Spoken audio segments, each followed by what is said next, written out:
Las noticias en un país imposible de resumir. Maldita suerte, una mirada crítica de una realidad absurda. Y ahí va, martes 22 de julio.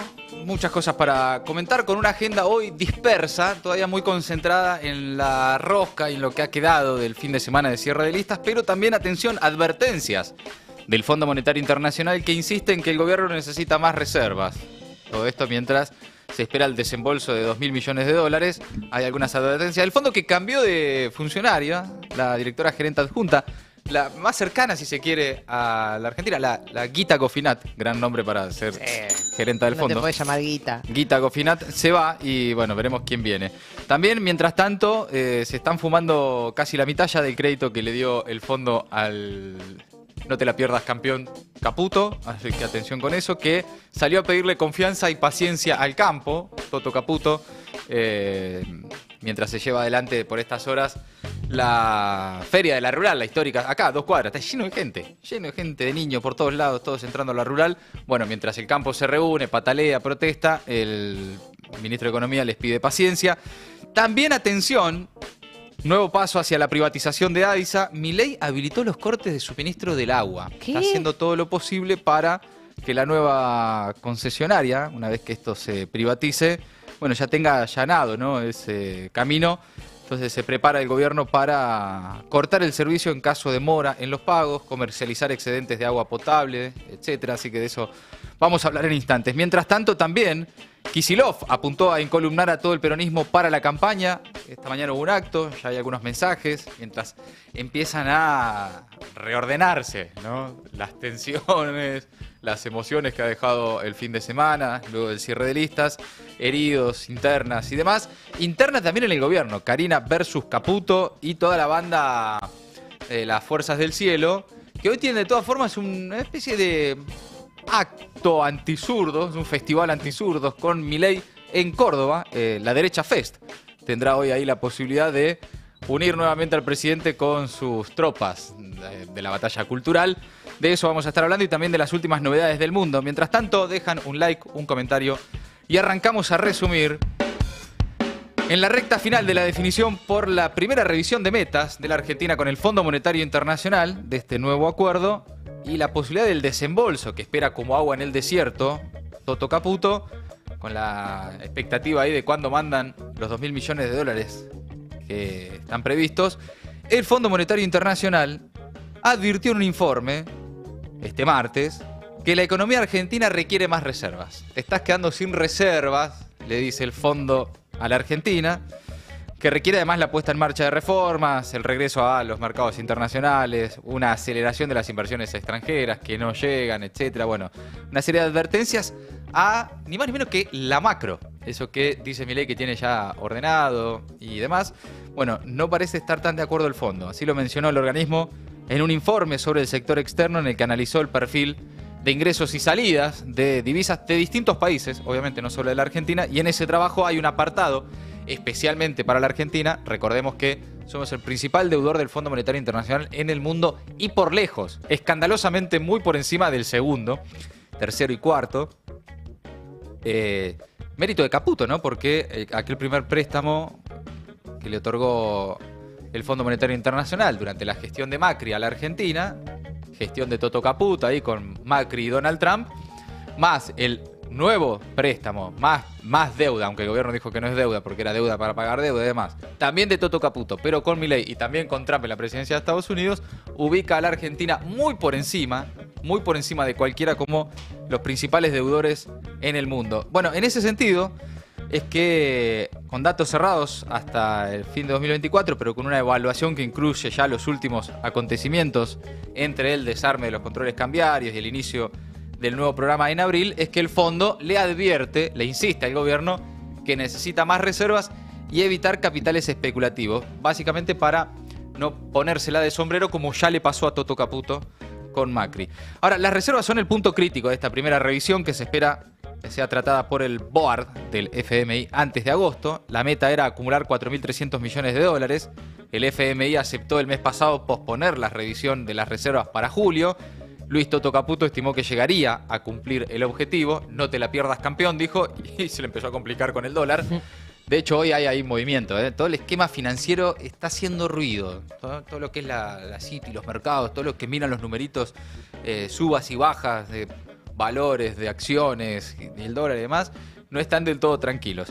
Por cierto, la directora gerente adjunta del FMI, Chita Gofinat, dejará su cargo en el organismo a fines de agosto para reincorporarse a la Universidad de Harvard, donde asumirá como profesora de economía. Así lo anunció este lunes la directora gerente del organismo, Kristalina Georgieva. Gofinat, que ingresó al fondo en enero de 2019 como economista jefe y fue promovida a subdirectora gerenta primera en enero de 2022. Le agradeció Toto Caputo también la mano que le dio Gita Gofinat, y se va finalmente una de las que, bueno, justamente estaba en el día a día, entre otras cosas, muchas del fondo, la relación del organismo con la Argentina.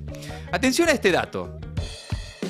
Se esfumó el 44% del crédito del Fondo Monetario Internacional, una nota que publica hoy Mara Pedrasoli en página 12. En apenas mes y medio la fuga de capitales absorbió el 44% del primer desembolso del FMI, perdón, año y medio, apenas año y medio, lo que muestra que los dólares se agotan a poco de ingresar al país. Según el último informe del centro Cifra de la CTA, el monto de formación de activos externos, es decir, salida de capitales, registrado en mayo, superó los promedios mensuales de todos los años relevados por el Banco Central. El modelo económico impulsado por el gobierno se caracteriza por la salida neta de divisas, salen los dólares, y el creciente endeudamiento externo. Entra deuda, se van los dólares. Factores que ponen en duda la sostenibilidad a mediano plazo, y es lo que empieza a advertir acá en la Argentina algún sector del poder económico, del sistema financiero, no los mandriles ni los econochantas, algo que ya le viene diciendo y advirtió desde hace casi un mes el JP Morgan, el principal banco de los Estados Unidos, y que a partir de ahí empezó a generarse algunos ruidos, una racha negativa para el gobierno. Los compromisos en moneda extranjera superan los 10.000 millones de dólares entre agosto y diciembre de este año, rondan los 30.000 millones en 2026 y alcanzan unos 35.000 millones para 2027.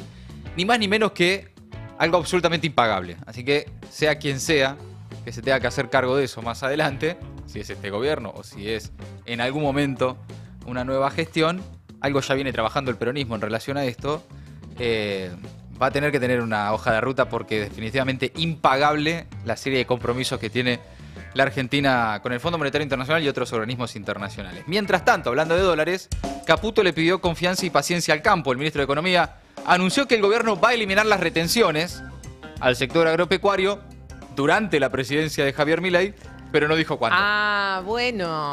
Es buenísimo eso. Yo Está te juro bien. que sí. Te juro que sí. Créeme. Ya, teneme paciencia. Vos confía, no Sí, tengan sí. dudas, dice Caputo. Esto va a llegar, en de algún que las momento va a retenciones llegar. se van a ir, porque así Sí. lo prometió el presidente y este gobierno cumple sus promesas. Eliminar las retenciones es una obsesión para este gobierno, dice Toto Caputo en su cuenta de Twitter. No dice cuándo, obviamente. Yo te juro que sí. Yo te juro que sí. Quédate tranquilo. Esta vez sí. Teneme paciencia. Y Esta vez confía. sí. Así a mí Esta vez es en serio. Para cobrar. ¿Pero cuándo, Toto? En algún momento va a pasar, le dice Caputo al campo, que ya tiene ahí una interna, la mesa de enlace por estas horas, producto de que hay algunos sectores que, a pesar de todo, le dicen, sí, está bien, no te preocupes, no pasa nada. Y otro que ya les están advirtiendo, no solo sobre las retenciones, las medidas arancelarias y demás, sino ya directamente, flaco, tiene que hacer una ruta por lo menos. Claro, una ruta. sí. Tenemos que mover la producción. No, ya lo venimos diciendo, la Federación Sí. Agraria está en todo recaliente. A las patadas, sí. Sí. No, y empieza a generar también esto internas en la mesa de enlace, Ujú. por estas horas, ¿no?, que se lleva a cabo la reunión anual de la rural. Bueno, hay evidentemente también ahí, siempre las hubo, ¿no? Distintos intereses, distintas también maneras de entender la cosa, pero por estas horas crecen ahí las tensiones internas en la mesa de enlace. Bueno, mientras tanto Caputo les pide paciencia. La respuesta de Caputo fue un mensaje de una de las cuentas libertarias que le critica al ministro de Economía que el saldo exportador va a ser mayor al agro, porque el agro es el sector económico más castigado de toda la historia argentina, cuando solito debería exportar 30.000 millones de dólares. Esa crítica que le hacen al ministro de Economía, él las responde con teneme paciencia, confía, ya te voy a bajar las retenciones. Mientras tanto, en la economía real, también signos de estancamiento en el nivel de actividad. La actividad económica en la Argentina volvió a mostrar debilidad en mayo. Según informó el INDEC, el estimador mensual de la actividad económica registró una caída muy leve de 0,1% en comparación con el mes anterior en la medición desestacionalizada, lo que implica el tercer retroceso de los últimos 5 meses. Un dato que evidencia que tras un rebote estadístico, al menos en los primeros meses del año, la economía sigue sin consolidar una tendencia de recuperación, incluso a pesar de que está muy por encima de cualquier otra actividad, la de la intermediación financiera. Parte del impacto recae especialmente en todo lo que es producción, totalmente arruinado. Lo sostiene el estimador mensual de la actividad económica, lo sostiene la intermediación financiera para el promedio final, ¿no? El promedio general, pero Sí. es casi lo único. Y lo otro repunta. es que tiene un impacto muy grande, digamos, todo lo que es agro. Sí, claro. Pero porque, digamos, eso referenciado Claro. a la época de la sequía, En comparación con la sequía. comparación con la sequía, subió muchísimo la actividad agropecuaria. Entonces, eso es lo que te tira el promedio todo para arriba. Porque yo también pensaba, bueno, los números son reales, es verdad. Sí. Hay una pequeña suba de la actividad económica. ¿Impulsada por qué? Impulsada por las cuestiones financieras y el por el sector agro. primario. Sí. Y nada Sí, más, sí. que no implica ningún tipo prácticamente ¿De producción? de producción ni de generación de empleo. Digamos. Totalmente, por eso el impacto también que está teniendo en el empleo. Vos te muestran ahí que el gobierno celebra, se recupera la actividad económica. Vos Claro, decís, "Che, pero mientras hay tanto más se desocupación". Se destruyen puestos de trabajo, ¿cómo me la explicás? Bueno, por eso, porque el promedio de la actividad económica le daba bien al gobierno en los primeros meses del año, Claro. producto especialmente de un fuerte crecimiento de la intermediación financiera, bancos, créditos, Sí. etcétera, y actividad primaria, ¿no? Exportación de materias primas, etcétera. Ahora, Sí, todo lo demás roto. Y minería, todo eso, Claro, o sea, minería, la actividad financiera y el agro, todo eso no sumaba 9%, digamos, de generación de empleo. Exactamente. Y al resto, que son casi 45% de generación de empleo, está todo para abajo. Bien, cambiamos de tema. Producto de la falta de dólares también es que se vienen las privatizaciones, ¿eh? Y el gobierno avanza en la privatización de AISA, habilitando los cortes del servicio por falta de pago y la venta de acciones.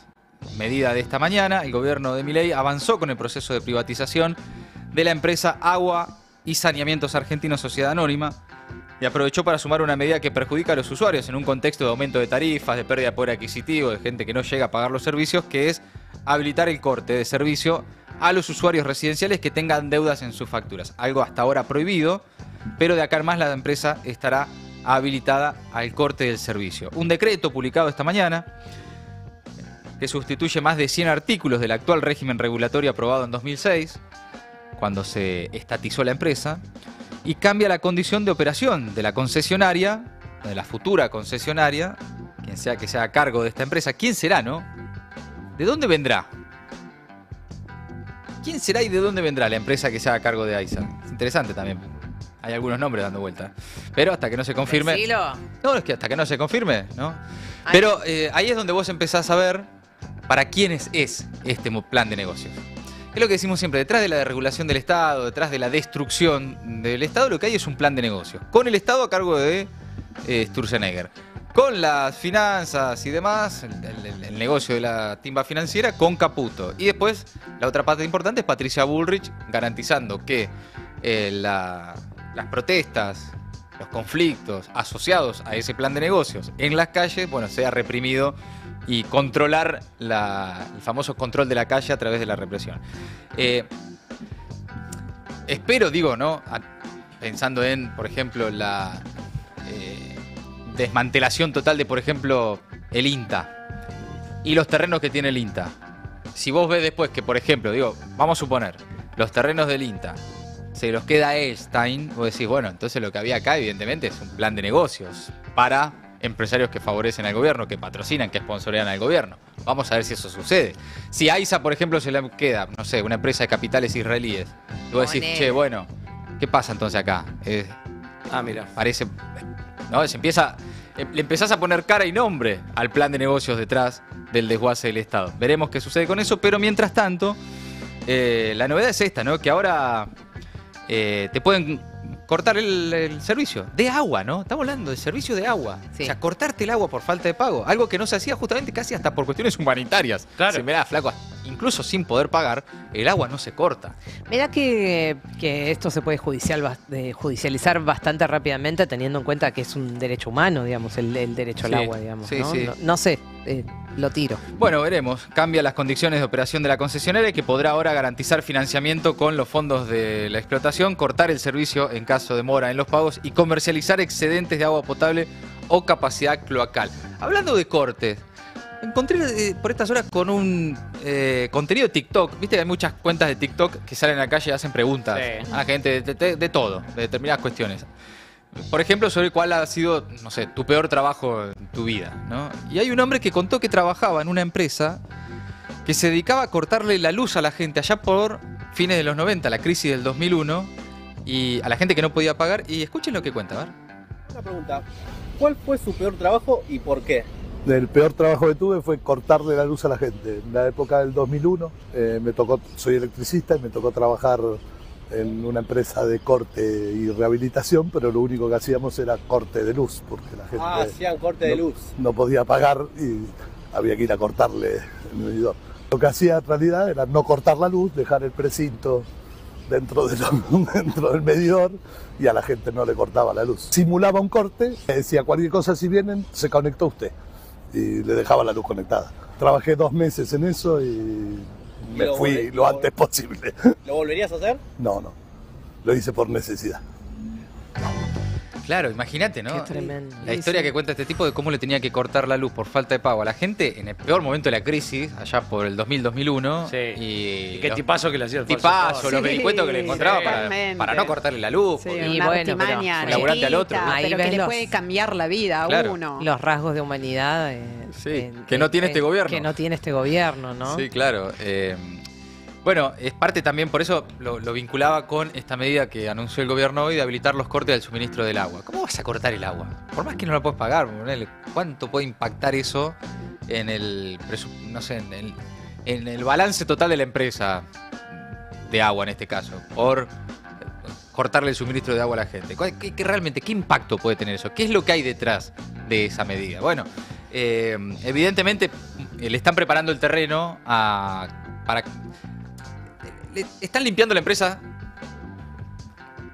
hoy pública para evidentemente algún amigo del gobierno que se va a hacer cargo de esto y necesita que el gobierno tome las medidas que no puede tomar después la empresa. Claro.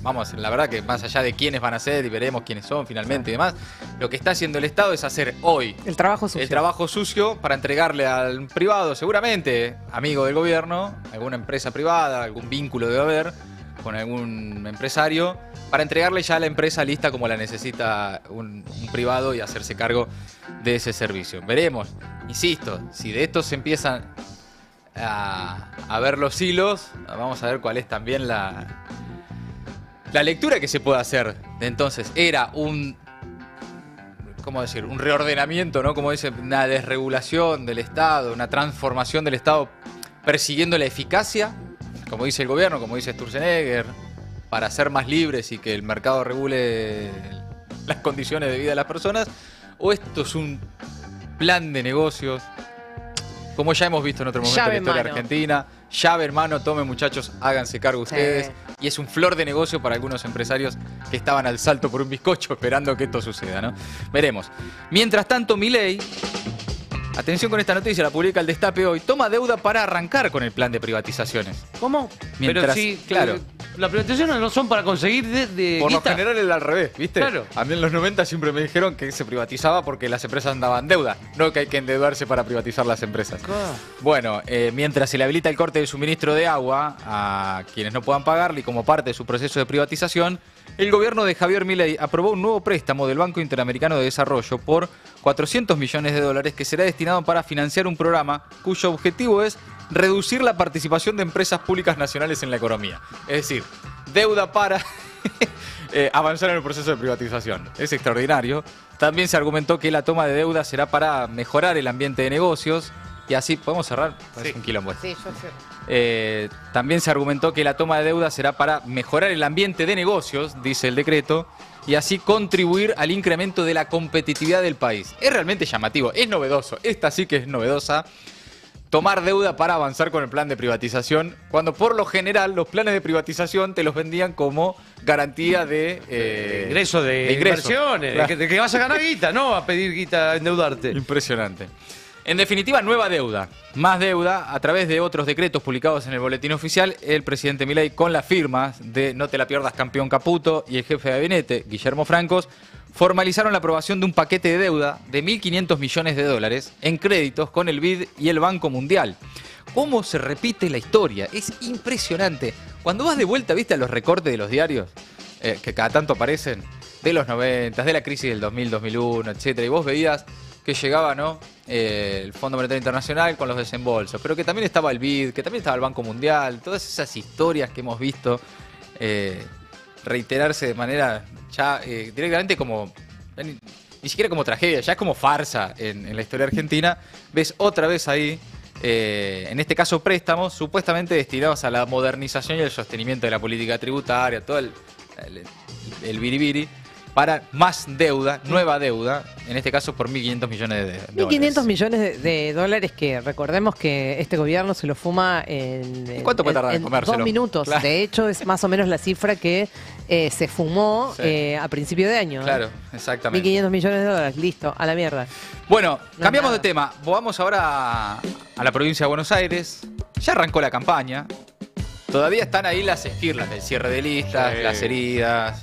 Que hay gente llorando, bien. Gente, sí, bueno, va a llevar unos días, ¿no? Los Sí. cierres de listas dejan ahí. No es que ya, Bueno, listo, chicos. cerraron Bueno, dejen y de está llorar. todo bien. Pero luego de la inscripción de candidaturas, el gobernador bonaerense apareció para agradecer a todos los sectores de Fuerza Patria y pedir que a partir de ahora el esfuerzo se centre en la campaña para ganarle a Milei. Advirtió sobre los peligros que significaría que el oficialismo gane la provincia de Buenos Aires, que la Libertad Avanza en alianza con el PRO gane la provincia de Buenos Aires. Y en un acto esta mañana dijo: tenemos la oportunidad de sumar fuerza para parar esta política económica, dijo. A ver. Cuando este 7 de septiembre tengamos elecciones en la provincia de Buenos Aires, yo tengo una respuesta para todos los que me preguntan ¿qué hacemos? ¿Cómo frenamos esto? Y la respuesta es que en las elecciones tenemos la oportunidad de sumar fuerzas para parar esta política económica, de sumar fuerzas para defender a nuestros laburantes, a nuestros jubilados, de sumar fuerzas para defender a las pymes y a los empresarios argentinos, de sumar fuerzas para que junto con intendentes como Mariano Cascallares, con los intendentes de la provincia de Buenos Aires que están poniendo el cuerpo, que ven subir la demanda de remedios, de alimentos, de trabajo en sus municipios. Bien, ahí estaba Axel Kicillof, un acto esta mañana ahí con, bueno, estaba Verónica Magario, la vicegobernadora y cabeza de lista en la tercera sección electoral, y estaba también Cascallares, candidato también en la tercera, protagonista también de este cierre de listas. Y en otro momento Kicillof criticó a Milei por no recorrer la provincia de Buenos Aires, lo desafió a que se digne a venir un día a ver el desastre que está haciendo, dijo el gobernador bonaerense. A ver qué dijo. No conoce, no recorre, ha hecho muchísimos, no sé si 15, 20 viajes internacionales. Ahí lo vemos paseando por el mundo, a quien es el presidente de la Argentina. Yo lo que lo desafío es que en lugar de andar viajando por el exterior, celebrando y brindando con los que les está haciendo los negocios, con lo de la criptoestafa, con lo de la bolsa, en vez de eso, se digne a venir un día, una vez, a ver el desastre que está haciendo en los barrios de la provincia, el desastre que está haciendo con el parque industrial, con la producción, el desastre que está haciendo con el turismo, con el comercio. Bien, y la campaña, por el otro lado, en la Libertad Avanza, arrancó con fuertes internas, obviamente. Esto lo estamos viendo, es bastante público, es evidente en las redes sociales cuando ves las cuentas de la tropa digital de Santiago Caputo. Él mismo o no lo sé muy bien, pero a través de cuentas que se le atribuyen a Santiago Caputo, supuestamente ahora volvió con otro nombre, qué sé yo, un poco esa peli de espías, ¿no? Que a veces juegan en, ¿no? hacer otros, ¿no? seudónimos, nombres, cuentas que van cambiando los teléfonos. Bueno, no lo Y sabemos. los nicknames. Lo cierto es que parece haber, hay una interna en el gobierno entre Karina Milei y Santiago Caputo, la hermana del presidente. Le ganó la pulseada al menos en el armado de las listas y desactivó todo lo que era el brazo tuitero de La Libertad Avanza para las elecciones en la provincia de Buenos Aires. En respuesta, uno de los que sonaba como uno de los posibles candidatos, aunque ahora digan que no les importa, que ellos no están por las listas, por los cargos y demás, la verdad es que vos en algunos recortes que veías de sus programas de stream se tiraban de cabeza para ocupar lugares en las listas y ahora parece que no les importaba tanto. Pero en respuesta, el gordo Daniel Parisini, que sonaba, insisto, como uno de los posibles candidatos, salió con una transmisión irónica, una especie de chiste que hicieron ayer en Carajo, que es el canal de stream libertario oficial, donde incluso tienen programas funcionarios del Ministerio de Economía, etcétera. Daniel Parisini amagó ahí con dar las primeras declaraciones de la tropa tuitera ante esta derrota interna evidente. La casta los durmió, por donde se lo mire. Sí. Quedaron relegados con los Menem, con los Ritondo, los Santilli, con muchos personajes que están apareciendo en las listas de La Libertad Avanza. Los Pareja, los Nene Vera. Que vos hay algunos que vos ves y decís... Yo soy fan del Nene Vera. ¿El Nene Vera es tu favorito? El Nene Vera me gusta mucho. Hay unos personajes. Empiezan a aparecer también candidatos, porque también después lo que ves, empezás a hilar fino en la lista de, no solo de diputados provinciales, sino ya vas a los consejos deliberantes y encontrás cada uno que decís, la verdad, hay cada uno que al lado del gordo Dan, ¿no? Bueno, yo ninguno me cae del todo bien, pero hay algunos muchachitos y muchachitas que han ingresado en las listas que si yo soy de las fuerzas del cielo, los miro y digo, dale, ¿en serio? ¿En serio por esta gente nosotros nos estamos quedando afuera? Bueno, la ingratitud, la política es así, chicos. Está hecha de frustraciones también. No, vos tenías que ver, seguramente el viernes lo repasemos un poco en los otros programas que no son los de Gordo Dan, los llantos que hubo, que en un momento como que querían sostener, pero qué mierda esa lista, decían. Bueno, nada que no le haya pasado a militantes de otros espacios políticos de ver las listas y decir, esta mierda nos están haciendo votar. Y bueno, le ha pasado a muchos militantes políticos en distintos espacios. Se están dando de alguna manera se han dado cuenta lo que ya era evidente, que es que no van contra la casta. La casta los cagó en el cierre de listas, pero ya se había hecho cargo del gobierno. Sí. No van a descubrir ahora los muchachitos de La Libertad Avanza que están siendo domados por la casta. Si ya tienen el famoso triángulo de hierro, el verdadero triángulo de hierro, que son Sturzenegger, Caputo y Bullrich, que han integrado los gobiernos de Mauricio Macri, los gobiernos de la Rúa, etcétera, salvo Caputo, bueno, Caputo no, pero sí Cavallo. Tenés de jefe de gabinete a Guillermo Francos, tenés de ministro a Daniel Scioli, tenés a Cunio Libarona, ministro de Justicia. Entonces no creo que descubran que están siendo domados por la casta ahora recién en el cierre de listas bonaerenses. Me parece que ya tenían bastantes evidencias que indicaban que la casta ganó. Sí. En bueno, este caso, todo ¿no? eso sin tocar las otras castas de las que no hablamos, No, los Elstein, todas esas otras castas más ocultas que son las que sostienen todo esto, los verdaderos dueños de la cosa, ¿no? Pero bueno, este fue el momento ayer en Carajo donde uno de los referentes de la tropa libertaria, de las fuerzas del cielo, amagaba con que iba a decir algo y finalmente mute. A ver. ¿Cómo estamos, gorditos? Muy bien. Por suerte. Espero que hayan pasado un lindo fin de semana y bueno, como todos ustedes saben, mucho se ha dicho acerca de este programa y lo que yo tenía para decir, que es bastante largo lo que tengo para decir hoy, y quería decírselos acá de frente, por supuesto, para todos los que nos siguen y para todos los cucas que por supuesto estarán viendo este video, y es lo siguiente. Sí. Ay, qué gracioso.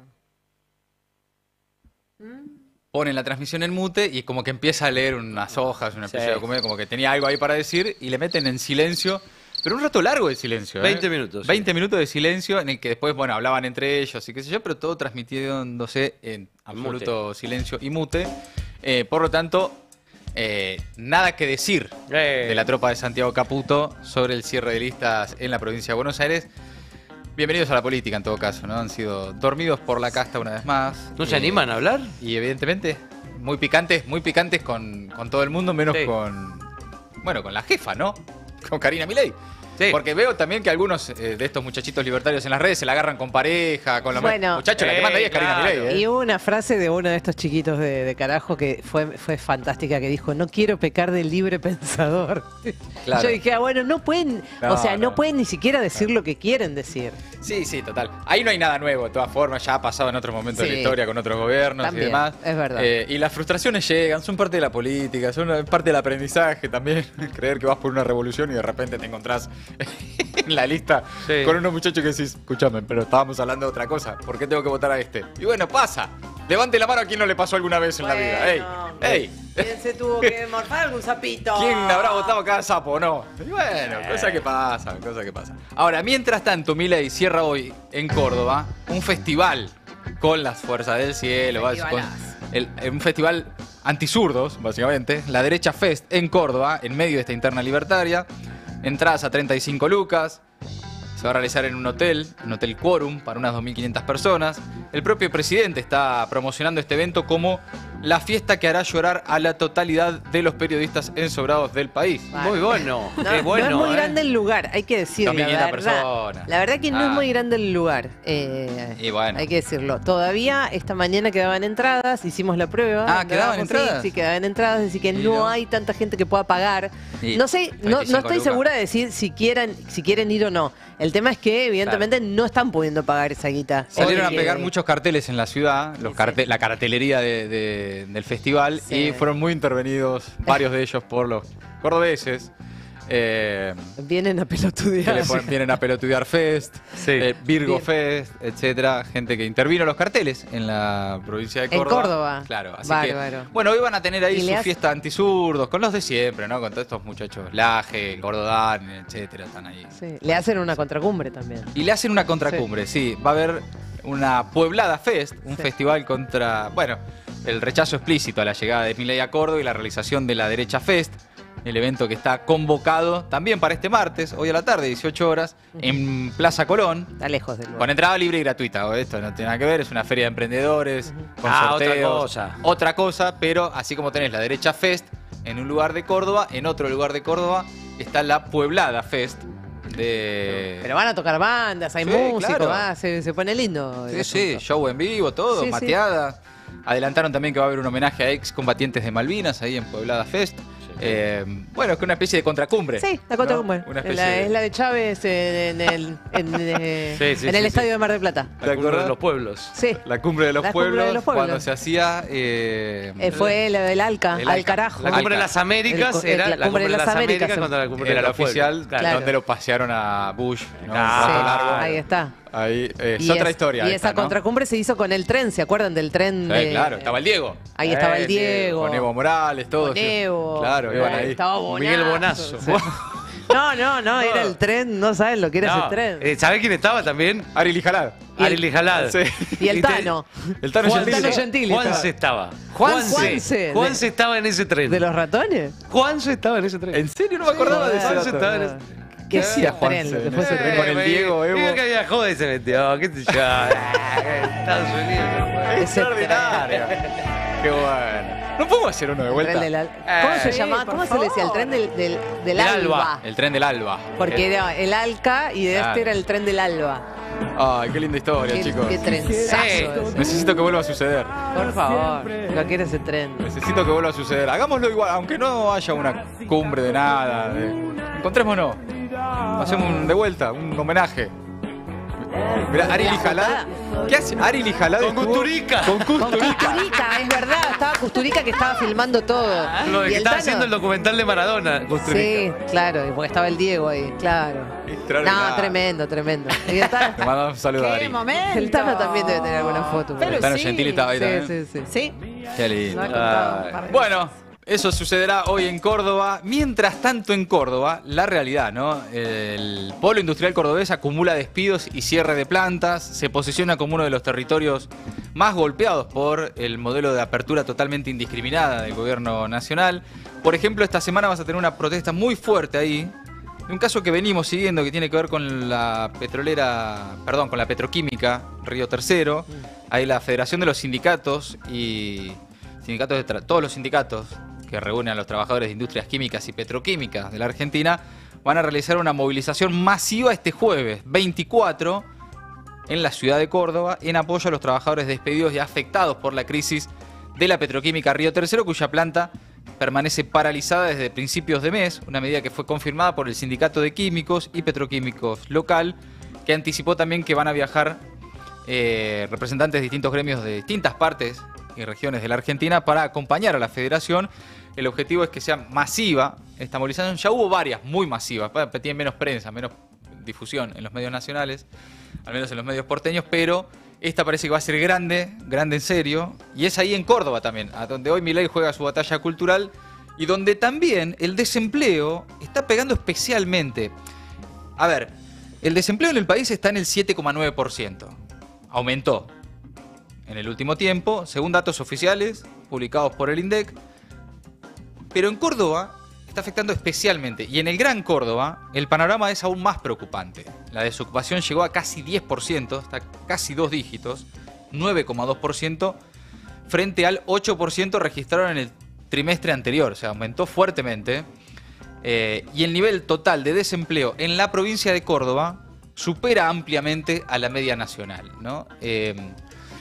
Y ahí es a donde Milei está yendo a hacer su Derecha Fest, ¿no? Su festival cultural antizurdos y demás, en una de las provincias donde más está aumentando el desempleo, donde más hemos visto en este tiempo cierres de empresas, suspensiones, crisis laboral, afectando fuertemente a una de las provincias que, por cierto, en las elecciones más apoyó. Que no deja de ser todo una gran paradoja, ¿no? Sí, claro, pero al mismo tiempo también no significa que se lo merezcan, ¿no? Porque también veo muchas veces entre comillas, nosotros, sí, bueno, jódanse por haber votado a Milei. Y bueno, nadie merece quedarse sin laburo, haya votado quien haya votado, porque en más de una oportunidad nosotros mismos hemos votado cosas que después no satisfacen la expectativa, la esperanza o la idea que tenías de lo que podía llegar a suceder.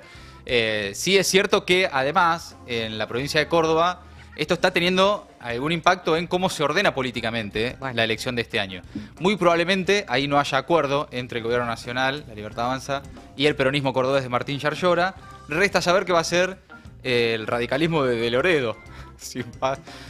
Hasta dónde más se va a arrodillar de Loredo para que lo quieran a nivel nacional. ¿Qué va a pasar con Luis Juez, etcétera? Bueno, ¿cuál va a ser también ahí en Córdoba la representación política de un lugar en el que vota muchísima gente? Tal cual. Más allá de la provincia de Buenos Aires, ¿no? Esperar que teniendo enfrente este panorama, en las próximas elecciones, haya algún tipo de movimiento en ese sentido. Bueno, hay varias encuestas que indican, lo que pasa es que son encuestas, qué sé yo, viste cómo son, pero son varias las encuestas que indican que en la provincia de Córdoba Milei está perdiendo fuerza, está perdiendo apoyo. Bueno, supongo que tendrá que ver con es un el panorama laboral, claro, ¿no? Supongo, pero no te extrañe que también, de todas formas, y a pesar de todo esto, haga una buena elección, ¿no?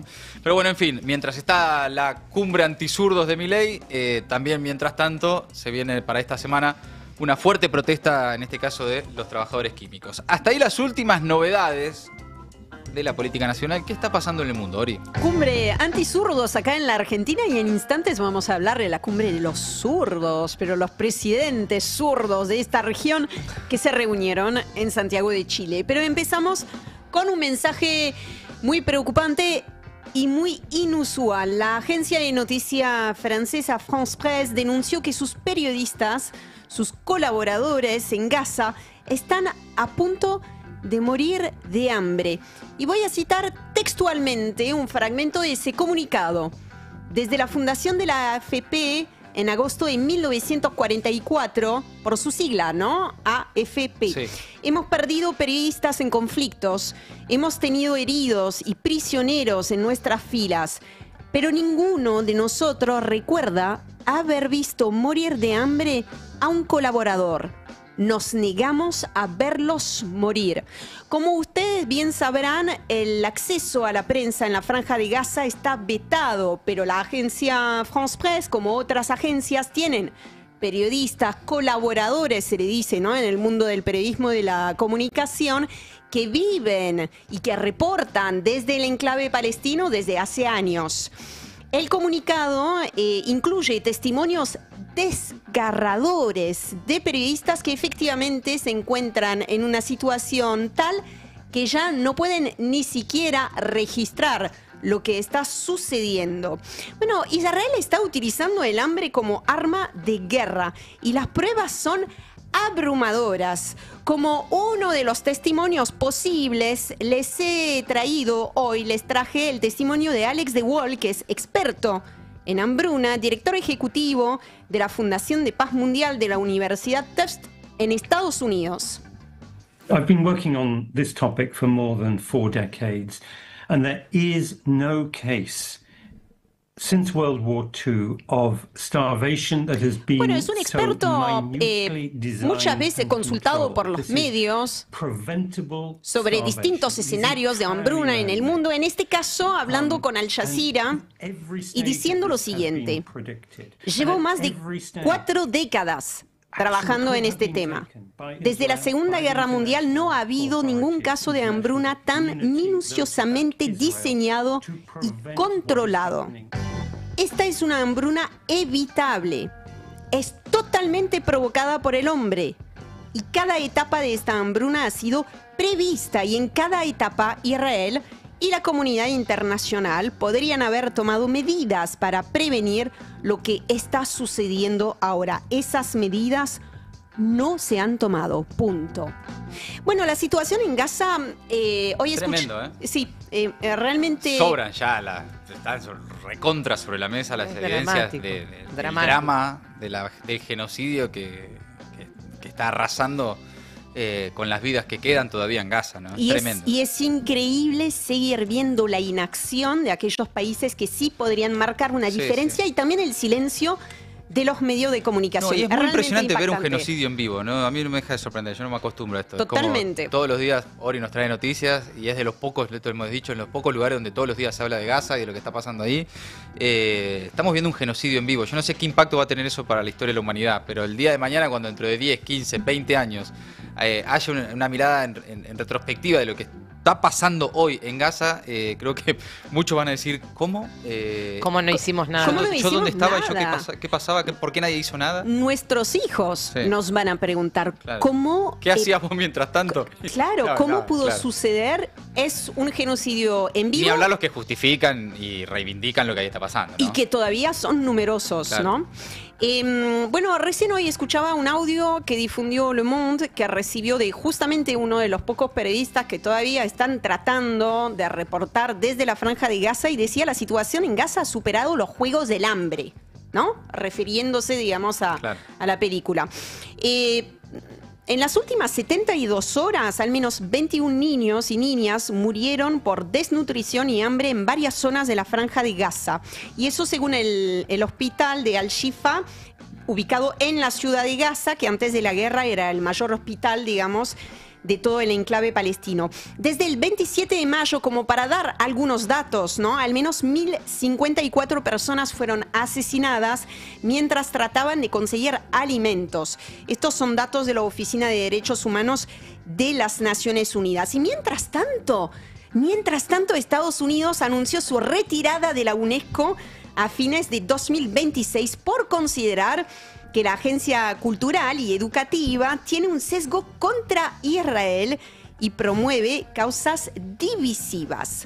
Bueno, bien, dejamos el tema, entonces dejamos la Franja de Gaza por ahora, nos volvemos a la región y viajamos a Chile, donde el presidente Gabriel Boric recibió este lunes, les decía, a los presidentes de Brasil, Colombia, Uruguay y también al presidente del gobierno español en una cumbre convocada para elaborar un plan de ruta en defensa de la democracia. Vamos a escuchar un fragmento de las declaraciones justamente del presidente chileno Gabriel Boric.